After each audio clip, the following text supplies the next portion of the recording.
Hello, hello. My name is Miss Morris, and I thought I would do just a quick little video for those of you who were able to make it to our first day, or you didn't make it quite on time to class. I know that there's been a lot of technology issues, so I just thought I'd put this video up real quick to show you what we did. Kind of introduce myself, introduce the class, all of those things. So this is just kind of a rundown of expectations that we're looking for when we do have meets with a class. If you're not talking, please mute your microphone. Even if you're not talking, there is always some background noise that happens, and it can get very distracting to other students. If you have questions, you can just type them in the chat box over on the right hand side. I can't always see everyone, so that is the easiest way. And I know a lot of you don't like having your cameras on, so raising your hand doesn't necessarily work. So if you just type it in the chat box over on the right hand side, that'll be fine. In this class, we're going to do some class discussions. I'll be giving you directions on how to do assignments and those types of things. Just kind of typical, I'm sure, what most of your classes are doing. If you need to get up, you need to stretch, you need to move a little bit, go ahead and do that. If you need to get up and use the restroom, go use the restroom. You don't need to ask. I just request that you come back in a timely manner. You know, don't be gone for much more than 5 minutes if you can help it. Just so that you don't miss anything. That's for you. Make sure you don't miss anything in the discussion. And I would like you to participate in the discussion. If you have something to add, I know you all have great ideas and great things that you would like to share. So I do want to hear them. And I want you to hear what other people are saying as well. So that's just kind of the Google Meets expectations. This is me. I know that we don't get to see each other live and in person, but that's what I look like. You may have seen me around Cooper. I've worked there. This is my 10th year at Cooper, so you may have seen me around. This is my family. Just going to do a little family introduction. This right here is my dog, Winnie, and she might at times be in the background of our meetings, squeaking toys or wanting to play because the whole world revolves around her. This is my mom and my stepdad. This is my dad and my stepmom. So I have 4 parents. This down here is my brother. He is 4 years older than I am. This here is my sister. She is 4 years younger than I am.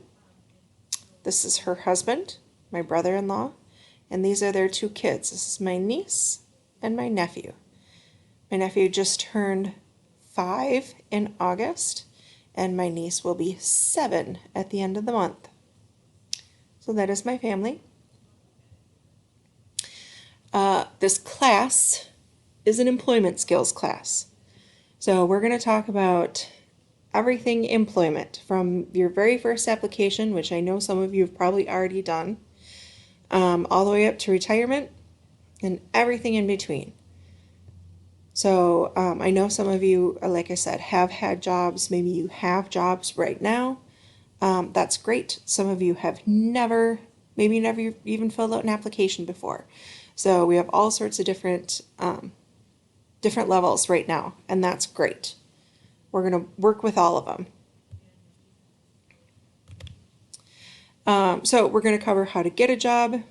So we'll write resumes and do practice interviews. We're going to talk about how to keep a job, so hopefully how to not get really mad at your boss and walk out.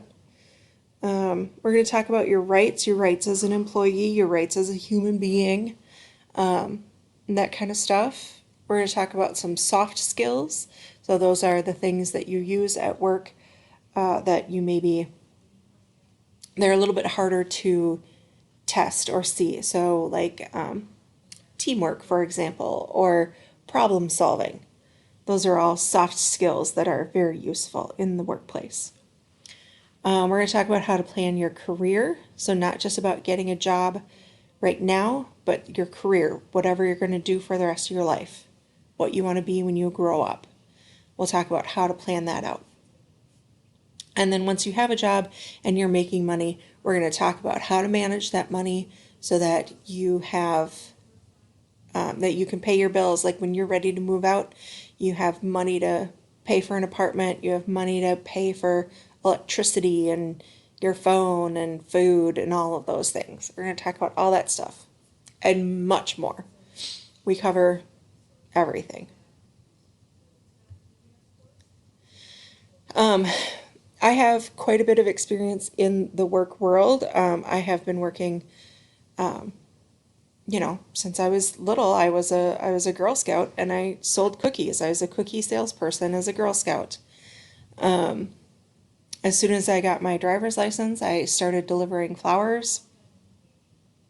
I've been a waitress, a bartender. I was a customer service representative, so I sat on the phone all day long and talked to people who were really angry about things. And I had to be super nice to them all the time, which was very difficult. I live in Albertville, so I worked at the Albertville Mall. I was a sales associate, and then I moved up to assistant manager out at the Calvin Klein store out there, and now I am a high school teacher.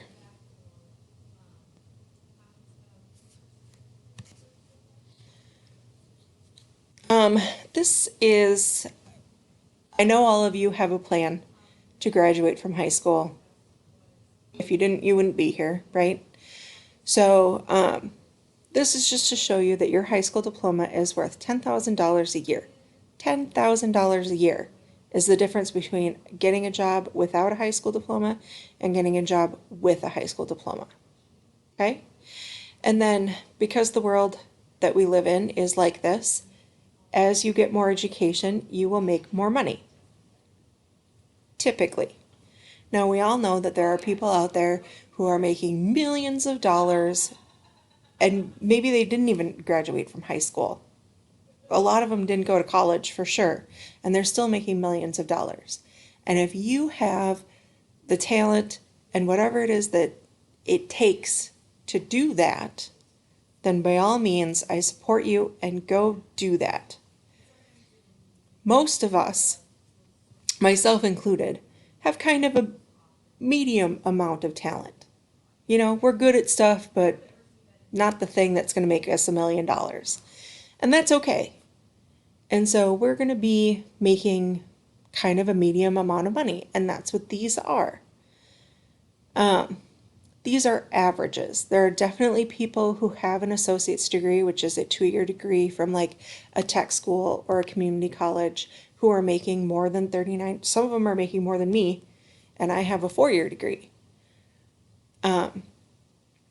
It's all about making enough money to live the life that you want to live and being happy with the job that you have. And we're going to talk about how to figure that out and what you need to get there. That comes later in the year. So, what are you going to have to do? I don't know. To be completely honest with you, I don't know how this distance learning thing is going to run.